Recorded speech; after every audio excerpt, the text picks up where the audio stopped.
తెలుగుదేశం పార్టీలో మరొక చారిత్రాత్మక ఘట్టం ఇవాళ జరుగుతూ ఉంది.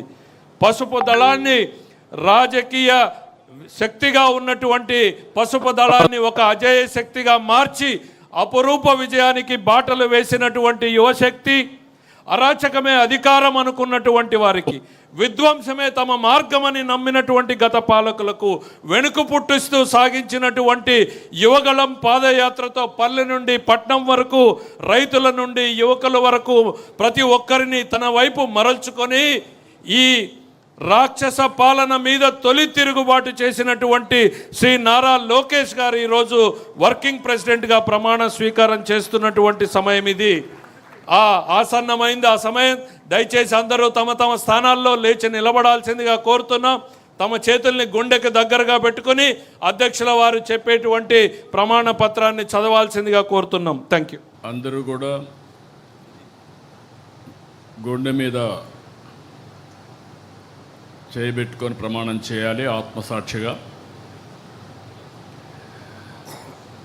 తెలుగుదేశం పార్టీ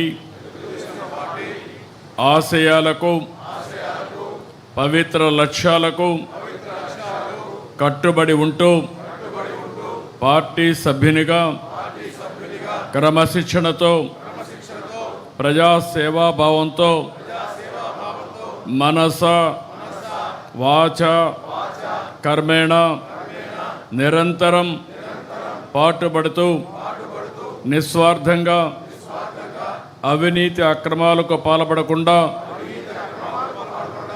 దీక్షా దక్షతలతో అంకిత భావంతో తెలుగుదేశం ప్రతిష్టను, ప్రతిపత్తిని పరిరక్షించేందుకు ఎల్లప్పుడూ కృషి చేస్తూ పార్టీ మరియు ప్రజలు నాపై ఉంచిన విశ్వాసాన్ని వమ్ము చేయకుండా నిత్య చైతన్యంతో పార్టీకి ఉజ్వల భవిష్యత్తు కల్పించేందుకై నా వంతు కర్తవ్యాన్ని, విధులను బాధ్యతాయుతంగా నిర్వహించగలనని ప్రమాణం చేస్తున్నాను.